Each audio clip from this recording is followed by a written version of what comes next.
बिस्मिल्लाहिर्रहमानिर्रहीम। कैसे हैं भैया आप लोग? रटना नहीं है, समझना है। Syntax book board second year chemistry chapter number 3 organic compounds का पार्ट 10 और आखिरी पार्ट भी करने जा रहे हैं। इसी के अंदर सेल्फ असेसमेंट भी करेंगे, इसी के अंदर एमसीक्यूज़ भी करेंगे, short question answers, long question answers. एक ही वीडियो में कैसे होगा भाई? इसलिए क्योंकि पहले ही बता दूं, short question answers, long question answers तकरीबन सारे के सारे ऑलरेडी लेक्चर्स में मैं एक्सप्लेन कर चुका हूँ पिछले पार्ट्स में। ठीक है ना? तो आप अगर वो शॉर्ट क्वेश्चन, लॉन्ग क्वेश्चन देखने आएँ तो फिर आप अपना टाइम ज़ाया मत करें। मैं ज़्यादा से ज़्यादा शॉर्ट क्वेश्चन, लॉन्ग क्वेश्चंस को एक्सप्लेन करूँगा कि इस सवालात में ये आपसे पूछ क्या रहा है, क्योंकि जवाबात ऑलरेडी मैं लेक्चर्स में दे चुका हूँ। वर्बली भी बता दूँगा वैसे जो बताने वाले हुए, बाकी एमसीक्यूज़ जो है वो भी बता दूंगा। सेल्फ़ असेसमेंट देख लेते हैं। पहला सेल्फ़ असेसमेंट, 3 ही टोटल सेल्फ़ असेसमेंट है और बहुत ही आसान है। इसके अंदर ये चैप्टर तमाम हो जाएगा, फिर जाएंगे चैप्टर नंबर 10 की तरफ, बायोकेमिस्ट्री की तरफ। मुझे पता है वो काफ़ी जो है ना आप लोगों के लिए मुसीबत चैप्टर बना हुआ है, लेकिन अगर बायोकेमिस्ट्री जो है वो आप समझना चाहते हैं तो थोड़ा तहम्मुल रखिएगा। बग़ैर समझे आप सर पटकते रह जाएंगे, वो आपको समझ में नहीं आएगा। जल्दबाजी मत कीजिएगा, ये पहले ही मैं आपको बता दूं। और बहुत इंपॉर्टेंट है बायोकेमिस्ट्री, बहुत इंपॉर्टेंट है। ठीक है भाई। सेल्फ असेसमेंट नंबर 1 जो है ये आपका मौजूद है पेज नंबर 62 के ऊपर। ये ऑलरेडी वैसे मैं करवा चुका हूँ, तो मैंने सोचा था कि इस पर बात नहीं करूँगा, लेकिन ये है कि चलें मैं आपको बता देता हूँ। नोट्स में तो मैंने इसको लिया हुआ है। इसमें आपसे सिर्फ यही बोल रहा है, right the names of 10 organic compounds used in daily life. जो डेली लाइफ में, आम ज़िंदगी में जो 10 ऑर्गेनिक कंपाउंड्स जो इस्तेमाल में आते हैं हमारे, आप उनके नाम लिख दीजिए। चलें नाम लिख लें। वैसे तो इसमें अगर बुक में देखना चाहते हैं तो यहाँ पर भी मौजूद हैं। ये पेज नंबर 68 68 जो है ये आप निकालें तो ये 68 नंबर पेज के ऊपर जो है वो आपको ये मिल जाएगा। ऑर्गेनिक कंपाउंड्स और कॉमन यूज़, ये पूरे के पूरे सब यहाँ पे लिखे हुए हैं। ठीक है। कुछ मैंने नेट से उठाएं, वो भी आप देख लें, मैं लिखवा देता हूँ।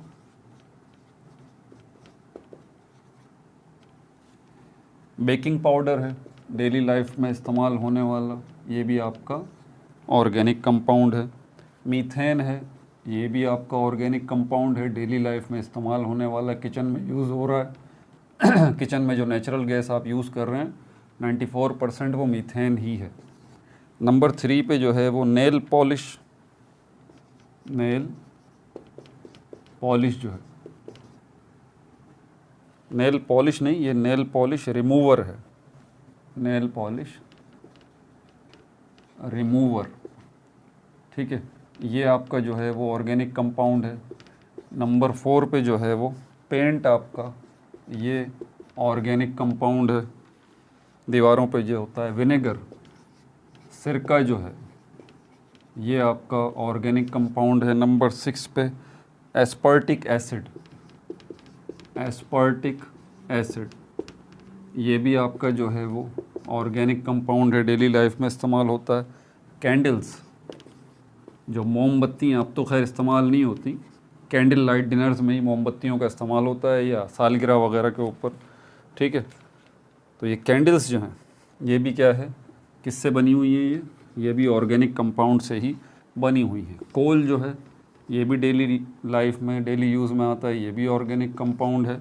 और डाइस जो हैं, कलर्स मुख्तलिफ़ किस्म के, ठीक है, वो भी ऑर्गेनिक कंपाउंड्स में आते हैं। नंबर 10 गैसोलीन, जिसको उर्फ़ आम में पेट्रोल कहा जाता है।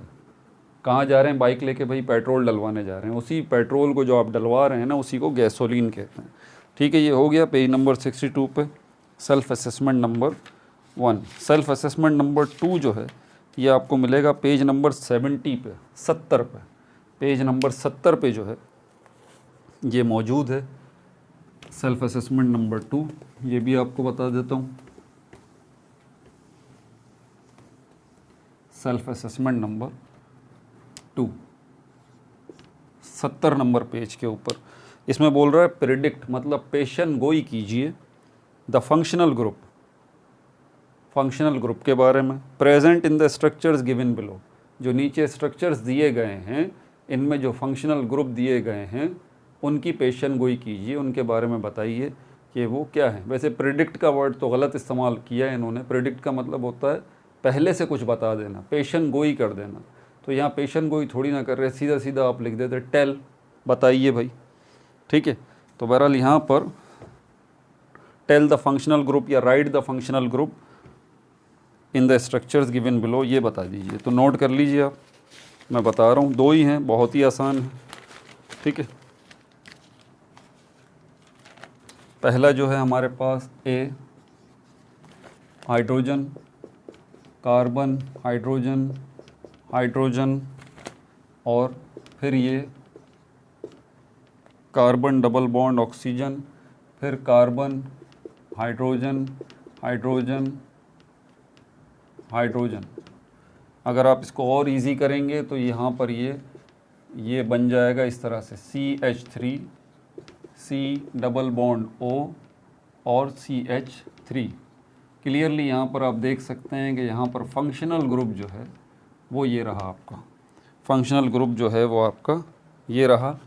ये फंक्शनल ग्रुप जो है वो क्या कहलाएगा? इसको हम कहते हैं कीटोन। क्या कहते हैं? कीटोन। मुझे कैसे पता? कीटोन का जनरल फार्मूला, जिन बच्चों ने ऑर्गेनिक केमिस्ट्री में नॉमनक्लेचर वाली सारी वीडियोस देखी हैं, जिनकी नॉमनक्लेचर के ऊपर ग्रिप है ऑर्गेनिक कंपाउंड्स की, उनको अंदाज़ा हो जाएगा कि ये CH3 है, ये CH3 है।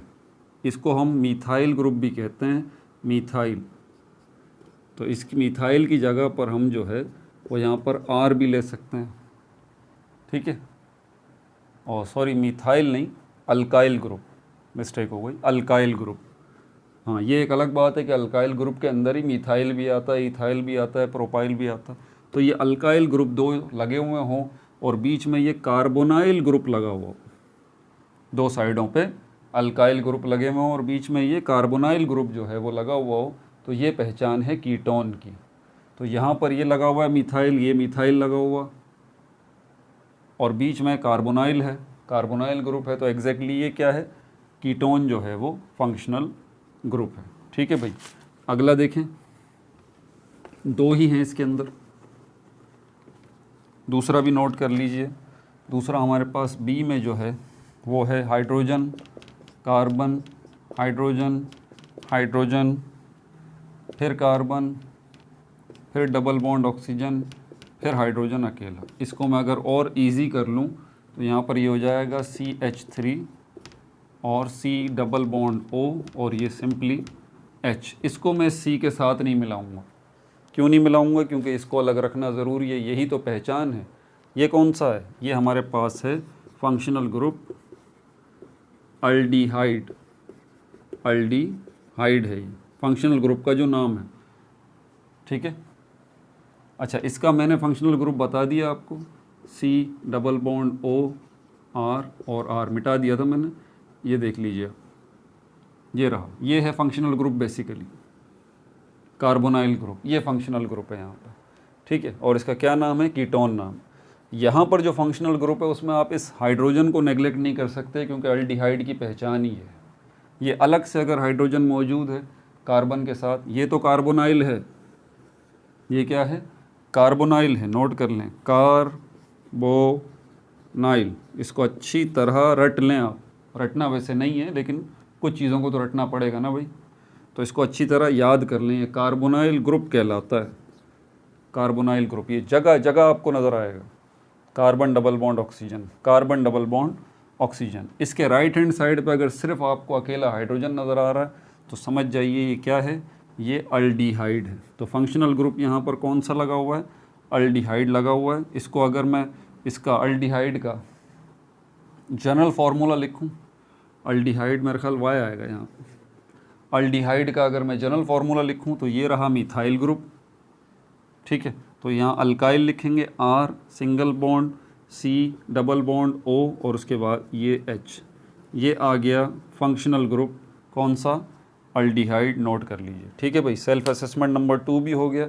सेल्फ असेसमेंट नंबर 3 जो है वो कर लेते हैं।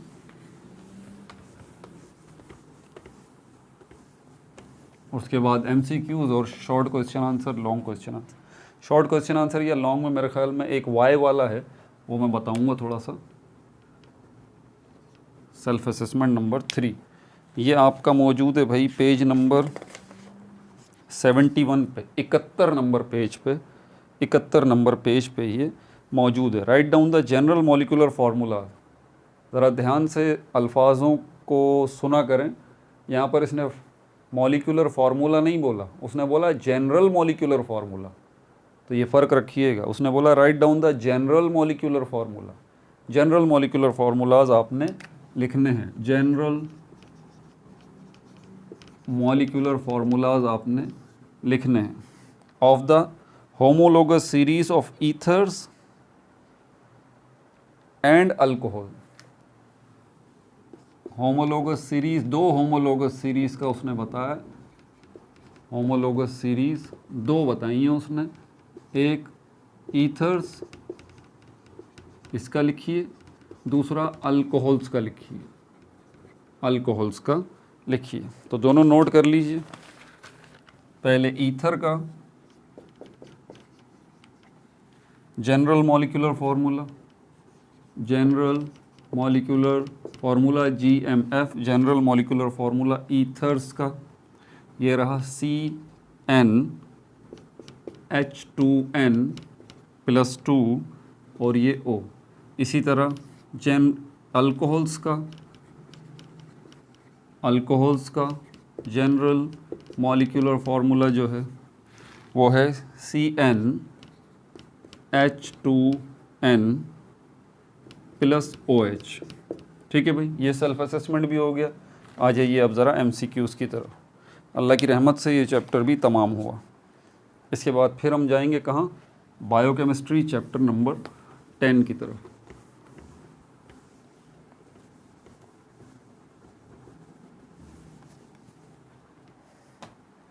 MCQs पहला वाला जो MCQ है उसके अंदर बोल रहा है the functional group that contains the nitrogen atom is. वो फंक्शनल ग्रुप जिसमें नाइट्रोजन एटम मौजूद है कौन सा वाला है? अल्कोहल है, कीटोन है, ईस्टर है या अमाइड है? तो ये D है, अमाइड। अमाइड जो है इसके अंदर नाइट्रोजन मौजूद होता है, अमाइन में भी नाइट्रोजन मौजूद होता है। दूसरा वाला है the compound belongs to alkene family. इनमें से कौन सा कंपाउंड है जो अल्कीन फैमिली से बिलोंग करता है? तो ये D है, C2H4।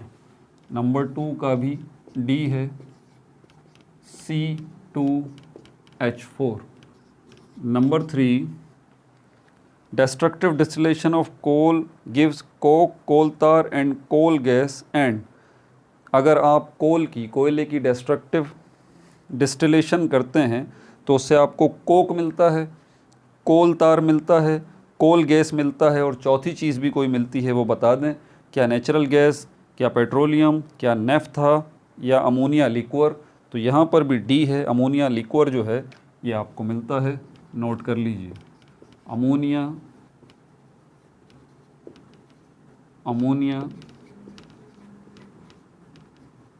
Liquor, ammonia liquor. ठीक है भाई। नंबर 4 पे आ जाइए, the knocking of internal combustion engine.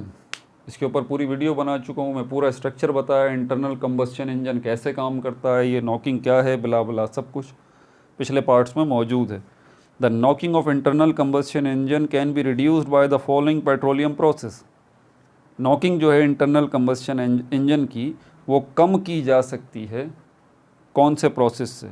Reforming, refining, distillation या कंडेंसेशन? तो ये ए है इसके अंदर, रिफॉर्मिंग,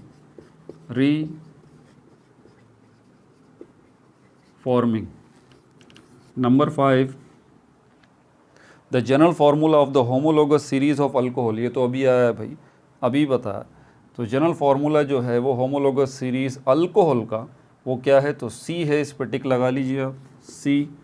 और ये मैंने अभी आपको लिखवाया है CnH2n+1OH।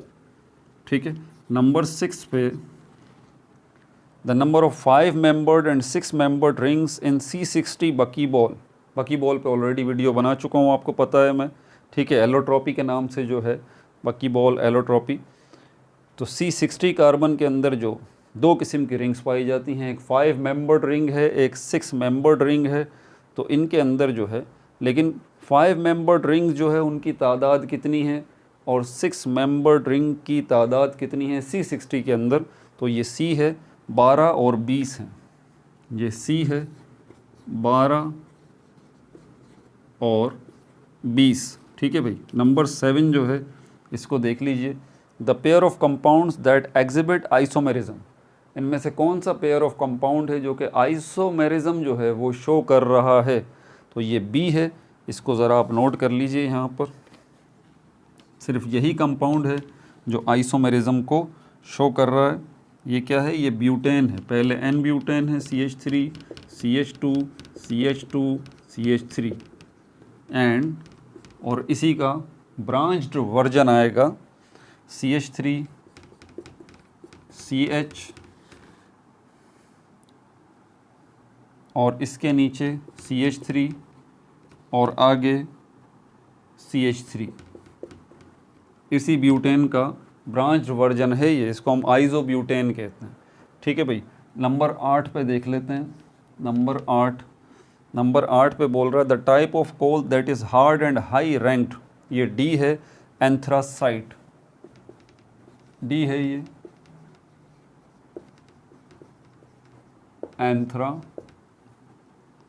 एंथ्रासाइट। ठीक है। नंबर 9 जो है वो देख लेते हैं। नंबर 9 में बोल रहा है which of the following hydrocarbon is the chief constituent of natural gas. इनमें से कौन सा हाइड्रोकार्बन है जो कि चीफ कॉन्स्टिट्यूएंट है? कॉन्स्टिट्यूएंट का मतलब पार्ट, हिस्सा। चीफ का मतलब सबसे ज़्यादा। कौन सा पार्ट जो है वो है, सबसे बड़ा शेयर जो है वो नेचुरल गैस के अंदर किस गैस का है? ठीक है। तो यहाँ पर ये जो हमारे पास ए है, मीथेन गैस का है। ये मैंने पहले भी बताया था, CH4 मीथेन गैस का। ठीक है। नंबर 10 जो है इसको देख लीजिए, urea was first synthesized by Wohler from an inorganic material named as. Ammonium cyanate है ये, इस पर भी वीडियो बन चुकी है शुरुआती वीडियो में, खैर ये मैंने बता दिया था। सी ये है अमोनियम साइनेट। अमोनियम साइनेट ये हमारे पास क्या है? ये हमारे पास इनऑर्गेनिक कंपाउंड है, इससे इसने ऑर्गेनिक कंपाउंड बनाया था। ठीक है भाई। शॉर्ट क्वेश्चन आंसर देख लीजिए, बुक खोल लें या PDF खोल लें मेहरबानी करके, क्योंकि यहाँ सारे क्वेश्चंस तो लिखना मुमकिन नहीं है ना भाई, थोड़ी सी एफर्ट तो आपको भी करनी पड़ेगी। या तो बुक खोल लें इसकी या PDF खोल लें। अगर ये भी नहीं कर सकते तो फिर ध्यान से सुने जो मैं बोल रहा हूँ। Short question answer, short question answer. इसमें क्वेश्चन नंबर 1 जो है आपसे क्या बोल रहा है? Define organic chemistry. ये देखें, मैं बार बार इस बात को समझाता हूँ। कुछ बच्चे हो सकता है वीडियो बंद कर रहे हैं, बोले यार सिर्फ सवाल को ही तो समझना, हम इतने पागल तो नहीं हैं, समझ सकते हैं हमसे क्या पूछ रहा है। भाई थोड़ी देर रुक जाइए, सबसे मुश्किल काम ही ये है सवाल को समझना। अगर आप कॉन्फिडेंट हैं कि हाँ हमें तो सवाल जो ये बोल रहा है हमें समझ में आ रहा है, तो फिर तो बहुत ही अच्छी बात है, मुबारक हो आपको। अगर आपको बाल बराबर भी डाउट हो कि नहीं यार सवाल सुन लें ज़रा, सर बोल क्या रहे हैं, क्या हम वाकई इस सवाल को वही समझ रहे हैं जो कि एक्चुअल इसका मतलब है, तो सवाल को सुनना बड़ा मुश्किल काम है, सवाल को समझना बहुत मुश्किल काम है। इसको ज़रा समझिए। क्वेश्चन नंबर 1 में कह रहा है डिफाइन ऑर्गेनिक केमिस्ट्री। सबसे पहले आपसे डेफिनेशन पूछ रहा है वो, कि डेफिनेशन दे दीजिए। ठीक है। And give the significance of some organic compounds in everyday life. इसके अलावा कुछ ऑर्गेनिक कंपाउंड्स की डेली लाइफ में, रोज़मर्रा ज़िंदगी में क्या अहमियत है वो बता दीजिए।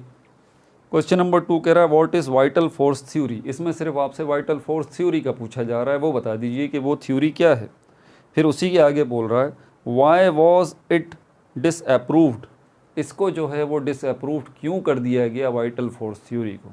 इसीलिए डिसअप्रूव कर दिया गया भाई, वाइटल फोर्स थ्योरी कह रही थी कि ऑर्गेनिक कंपाउंड्स जो हैं वो ऑर्गेनिजम्स के अंदर ही बन सकते हैं, लिविंग थिंग्स के अंदर ही ऑर्गेनिक कंपाउंड्स बन सकते हैं, आप उनको लैब में नहीं तैयार कर सकते। एक ज़िंदा वजूद चाहिए, एक जानदार चाहिए जिसमें ज़िंदगी हो, क्योंकि ये ज़िंदगी की क़ुव्वत है। वाइटल का मतलब लाइफ है, ये ज़िंदगी की क़ुव्वत है जो वहाँ मौजूद होना ज़रूरी है। लैब के अंदर बाहर आप जो ऑपरेटर्स की मदद से कोई ऑर्गेनिक कंपाउंड बनाना चाहेंगे तो वो लैब जानदार नहीं है, वो तो बेजान है, वो चीज़ें जो आप इस्तेमाल कर रहे हैं वो भी बेजान हैं।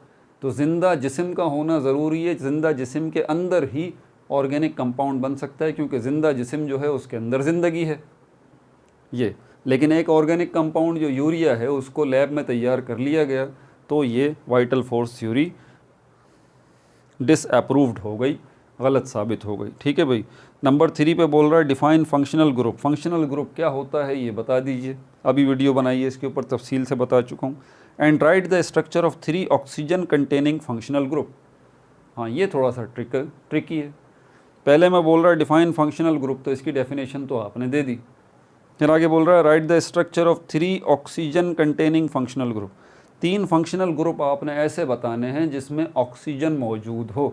तो एक तो भाई ये कार्बोनाइल ग्रुप है,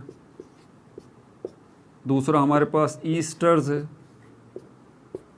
और कौन सा है, फिर हमारे पास ईस्टर है। ये ईस्टर है, ईस्टर्स, ये ईथर है, और ये कार्बोनाइल ग्रुप। नोट कर लिया। बस ये वो 3 हैं जिनके तीनों फंक्शनल ग्रुप जिनमें ऑक्सीजन मौजूद है। ठीक है भाई। अच्छा, उसके बाद फिर क्वेश्चन नंबर 4 जो है define the following terms. Catenation क्या होती है, आइसोमेरिज्म क्या होता है, इसकी डेफिनेशन बता दीजिए। कैटिनेशन जो है वो एक एटम की खुसूसियत है जिसके तहत वो अपने ही जैसे अपनी ही फैमिली के मज़ीद एटम्स के साथ बॉन्ड बना सकता है और नए नए कंपाउंड बना सकता है। जैसे कार्बन है, उसके अंदर ये खुसूसियत है कि अपनी ही फैमिली के एटम्स के साथ, यानी कि दूसरे मज़ीद कार्बन एटम्स के साथ बॉन्ड बना सकता है इन अ वैरायटी ऑफ वेज। और इन अ वैरायटी ऑफ वेज अगर एक एटम जो है अपनी ही फैमिली के दूसरे एटम के साथ बॉन्ड बना सकता है तो इससे नए नए नए नए कंपाउंड्स बनते हैं। ये क्वालिटी किसी एटम के पास होती है तो उसको कहा जाता है कैटिनेशन। आइसोमेरिज्म, इसमें क्या होता है कि केमिकल फार्मूला तो एक ही है लेकिन स्ट्रक्चरल फार्मूला अलग अलग है। जैसे कि एन ब्यूटेन है, आइसोब्यूटेन है, दोनों को अगर आप देखें तो इनका केमिकल फार्मूला एक ही जैसा है, C4H10, लेकिन इनका स्ट्रक्चरल फार्मूला देखेंगे तो आपको अलग नज़र आएगा। एन ब्यूटेन स्ट्रेट चेन है और आइसोब्यूटेन जो है वो ब्रांच्ड चेन है। तो इस किस्म की प्रॉपर्टी को हम आइसोमेरिज्म कहते हैं, जिसमें केमिकल फार्मूला सेम हो लेकिन स्ट्रक्चरल फार्मूला डिफरेंट हो। फिर इसके ऊपर भी वीडियो मैं बना चुका हूँ। फिर क्वेश्चन नंबर 5 में कह रहा है how can you differentiate between total and partial synthesis of organic compounds. ये तो मैं यहाँ आपको वर्बली भी नहीं बता सकता भाई, ये तो बड़ा दिमाग खाऊ है। इसके ऊपर वीडियो बना चुका हूँ, क्या फ़र्क है टोटल और पार्शियल सिंथेसिस के अंदर। वीडियो देखिए, तसल्ली से देखिएगा, ये बड़ा मुश्किल, मतलब डरा नहीं रहा, आसान कॉन्सेप्ट नहीं। क्वेश्चन नंबर 6 में कह रहा है what is meant by reforming. Reforming क्या है भाई, why is it considered as a useful technique. क्यों जो है इसको एक यूज़फुल टेक्निक समझा जाता है। इसके ऊपर भी तफसील से बता चुका हूँ। इंटरनल कंबस्शन इंजन क्या है, उसमें रिफॉर्मिंग क्या है, ठीक है, वीडियो बन चुकी है इसके ऊपर, प्लेलिस्ट के अंदर आप देख सकते हैं। थंबनेल पे ही आपको लिखा हुआ नज़र आ जाएगा, reforming of petroleum. Write down some examples of products that can be produced using biotechnology. ये भी बहुत आसान है, कुछ एग्जाम्पल्स लिखिए ऐसी प्रोडक्ट्स की जो कि तैयार की जाती हैं बायोटेक्नोलॉजी की मदद से। फिर क्वेश्चन नंबर 8 में कह रहा है write down some common usages of organic compounds. अभी किया है भाई, कॉमन यूजेज ऑर्गेनिक कंपाउंड्स के बता दीजिए। अभी सेल्फ असेसमेंट नंबर 1 में किया है हमने ये। फिर डिस्क्रिप्टिव क्वेश्चन हैं। क्वेश्चन नंबर 1 में कह रहा है describe the natural sources of organic compounds. Natural sources, कुदरती ज़राए ऑर्गेनिक कंपाउंड्स की, उनके बारे में ज़रा आप तफसील बता दीजिए भाई। कुदरती ज़राए जो हैं ऑर्गेनिक कंपाउंड्स के, हमारे पास कोल है, नेचुरल गैस है, ठीक है, पेट्रोलियम है। डिफाइन बक्की बॉल, क्वेश्चन नंबर 2 में कह रहा है बक्की बॉल क्या होती है, इसकी डेफिनेशन बता दें। एक्सप्लेन इट्स स्ट्रक्चर, फिर बक्की बॉल का स्ट्रक्चर भी बता दें जो कि मुश्किल है काफ़ी, ठीक है। And mention its some properties, और इसकी कुछ प्रॉपर्टीज़ भी बता दें। देखें 3 चीज़ें इसमें आपसे पूछी हैं एक ही सवाल में। पहले तो बोला बक्की बॉल क्या होते हैं, डेफिनेशन बता दें। फिर आपसे बोल रहा है कि उसका स्ट्रक्चर बता दें। फिर आपसे कह रहा है इसकी कुछ प्रॉपर्टीज़ भी आप बता दें। 3 अलग चीज़ें, जिसमें सबसे मुश्किल चीज़ है इसका स्ट्रक्चर बताना, ठीक है। बहरहाल मैंने वीडियो में तफसील से इसको बता दिया है, आप देख सकते हैं। Question number 3, explain destructive distillation of coal. Destructive distillation क्या है, डिस्टिलेशन क्या है, फ्रैक्शनल डिस्टिलेशन क्या है, ये सारी तफसीलात वीडियो में बता चुका हूँ कि ये क्या होती हैं। और डिस्ट्रक्टिव डिस्टिलेशन ऑफ कोल भी बता चुका हूँ। What are the various products obtained from it, कौन कौन से प्रोडक्ट्स हैं जो कि हम इससे हासिल करते हैं फ्रैक्शनल डिस्टिलेशन ऑफ कोल से। Describe homologous series of organic compounds, homologous series क्या है इसके बारे में तफसील से बताइए। Right 3 main properties of homologous series, homologous series की 3 मेन प्रॉपर्टीज़ जो है वो बता दीजिए। क्वेश्चन नंबर 5 में कह रहा है explain various unique characteristics associated with organic compound, तफसील से ज़रा बताइए बहुत सी यूनिक कैरेक्टरिस्टिक्स, कुछ हट के खुसूसियात, यूनिक मतलब कुछ हट के, कुछ खुसूसियात हैं, कुछ हट के खुसूसियात हैं, एसोसिएटेड जो इनका ताल्लुक़ है ऑर्गेनिक कंपाउंड्स के साथ, उसके बारे में तफसील से बता दीजिए। क्वेश्चन नंबर 6 में कह रहा है describe natural product chemistry, natural product क्या है भाई ये बता दीजिए, इस पर भी वीडियो बना चुका हूँ। ये वो टोटल सिंथेसिस और पार्शियल सिंथेसिस वाली वीडियो है ना, उसी के अंदर ये मैंने नेचुरल प्रोडक्ट को पहले एक्सप्लेन किया है, वो देख लीजिएगा। And explain the use of plants and animals as sources of organic compound, तफसील से बताइए प्लांट्स और एनिमल्स को कि ये ज़रिए हैं ऑर्गेनिक कंपाउंड्स के, कुदरती ज़रिए हैं ऑर्गेनिक कंपाउंड्स के। फिर क्वेश्चन नंबर 7 और आखिरी क्वेश्चन में कह रहा है write down the different types of coal, coal की डिफरेंट टाइप्स बता दीजिए। And how do they differ from each other, और ये एक दूसरे से किस पॉइंट ऑफ व्यू से फ़र्क रखते हैं इसको बता दीजिए। ठीक है भाई, अल्लाह की रहमत से ये चैप्टर हुआ तमाम। अब आ जाइए chapter number 10 biochemistry, page number 217 पे। अल्लाह की रहमत से अभी तक हम चैप्टर नंबर 1, 2, 3, 4, 5, 6, 7, 8, 9 चैप्टर्स आज की डेट में निमट चुके। अब आपके 4 चैप्टर रह गए, बल्कि 3 रह गए, 10, 11, 12, 13 तक है या 12 में देख लेते हैं। चैप्टर नंबर 13, इसका मतलब 10 होगा, 11, 12, 13, 4 आपके चैप्टर्स रह गए, जिसमें सबसे ज़्यादा तबाकुन है, इसमें कोई शक नहीं है, बायोकेमिस्ट्री। अगले पार्ट में उसको डिस्कस करेंगे। ठीक है भाई, अपना बहुत ज़्यादा ख्याल रखिएगा। No like no subscribe, only share.